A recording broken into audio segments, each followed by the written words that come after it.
10 pelajaran kehidupan paling berpengaruh sepanjang sejarah. Malam ini kita nggak cuman akan membahas kehidupan, tapi kita akan bahas warisan kebijaksanaan dari ribuan tahun perjalanan manusia.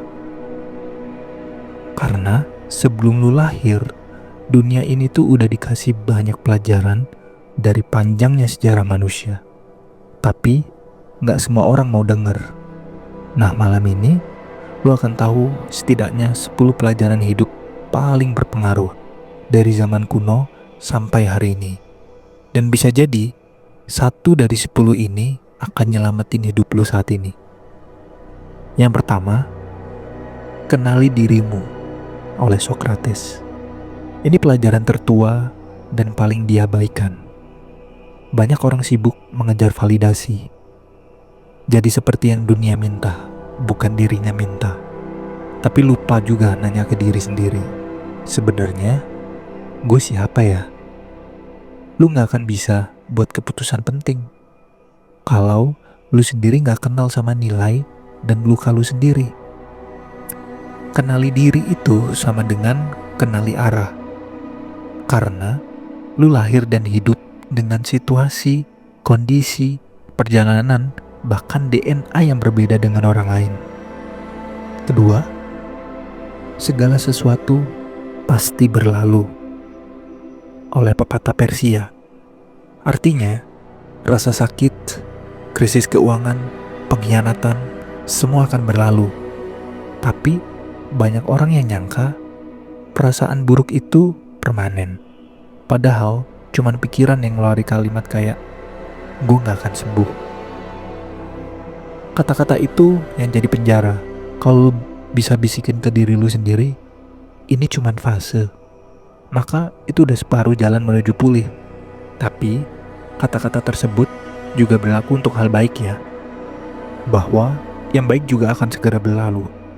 Maka, persiapkan juga diri lu, tanpa terlalu terlena dengan apa yang lu dapat saat ini. Ketiga, jadilah air, bukan batu. Filsafat Timur. Yang mengartikan bahwa itu air fleksibel, tapi kuat. Dia bisa menyesuaikan bentuk wadah, bisa nembus celah kecil, bahkan kekuatannya bisa menggerus batu dalam waktu yang panjang. Kadang keras kepala bikin lu patah lebih dulu, tapi kelenturan bikin lu tahan lebih lama. Dan kadang yang tahan lama yang menang. Kemenangan itu tentang siapa yang paling lama bertahan, bukan siapa yang paling cepat mencapai sesuatu. Tapi gagal juga lebih cepat. Uang bukan musuh, tapi cermin. Ini yang keempat dari kitab Babilonia. Artinya, pesan ini menyampaikan bahwa uang cuma memperbesar karakter asli seseorang. Tidak ada uang yang membuat orang menjadi jahat. Orang jahat tetaplah jahat sekalipun dia miskin. Dan akan lebih mengerikan ketika ia memiliki uang. Persiapkan pondasi yang kuat sebelum berharap uang akan datang. Termasuk manajemen emosional, karena ketika saat duit datang, lu gak akan kalap karena pondasi lu udah kuat. Yang kelima, tanggung jawab adalah harga dari kebebasan, oleh Eleanor Roosevelt. Semua orang pengen bebas, gak diatur, gak dikekang, gak terikat. Tapi kebebasan selalu punya harga. Lu harus tanggung jawab semua akibat dari pilihan lu. Kalau lu mau jadi bos buat hidup lu, maka lu juga harus siap menerima resiko tanpa nyalahin siapa-siapa, atau kerja lebih lama daripada tim lu. Dan yang keenam, penderitaan adalah guru yang paling jujur, oleh Nietzsche. Waktu semua baik-baik aja, kita jadi malas berjuang, bahkan untuk berpikir. Tapi saat jatuh, di situ kita dipaksa mikir ulang hidup kita. Kita dipaksa untuk melampaui batas kita. Oleh karenanya, penderitaan itu terkadang privilege jika kita bisa memaknainya dengan benar. Sakit itu perlu, karena kalau nggak ada rasa sakit, kita nggak pernah berhenti. Kita nggak pernah sadar, dan kita nggak pernah berubah ataupun belajar. Ketujuh, kalau kamu mengejar 2 kelinci, kamu nggak akan dapat satu pun. Pepatah Rusia. Kita sering menyangka multitasking itu produktif. Tapi kenyataannya kita malah kehilangan fokus. Kalau lu kejar dua hal besar sekaligus, bisnis dan pendidikan, dua passion, dua hubungan, yang ada lu capek dan gagal dua-duanya. Satu dulu, fokus, menang, lanjut lainnya. Satu atau tidak sama sekali.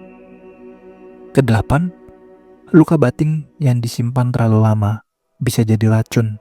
Maaf itu bukan soal siapa yang salah, tapi soal siapa yang mau jalan duluan. Kalau lu simpen dendam terlalu lama, itu bikin lu pahit, mengumpat, dan lelah. Bahkan hal kecil jadi meledak. Karena ruang hati lu udah penuh sama luka lama. Jadi, maafkanlah. Berbesar hatilah. Karena calon pemenang memiliki hati yang besar. Kesembilan, disiplin adalah bentuk cinta tertinggi untuk diri sendiri. Bangun pagi, ngerjain hal yang lu malesin, nolak kesenangan sesaat, itu bentuk cinta. Kalau lu jagain masa depan lu. Cinta bukan selalu tentang memanjakan, tapi tentang mempersiapkan. Terakhir, waktu adalah mata uang paling mahal di dunia. Lu bisa dapat 10 juta minggu depan, tapi 1 jam yang barusan lewat udah gak bisa dibeli balik lagi. Makanya, sekarang lihat waktu kayak lu ngeliat uang. Jangan buang-buang. Karena yang ngerti nilai waktu, dia ngerti gimana jadi besar. Dari 10 pelajaran itu, pilih salah satu yang kena malam ini. Dan besok pagi, jadikan itu bekal buat berubah. Hidup ini singkat, tapi bisa jadi bermakna. Kalau lu isi dengan kebijaksanaan, bukan cuma keluhan. Malam ini, tarik nafas pelan dan bisikan ke diri sendiri.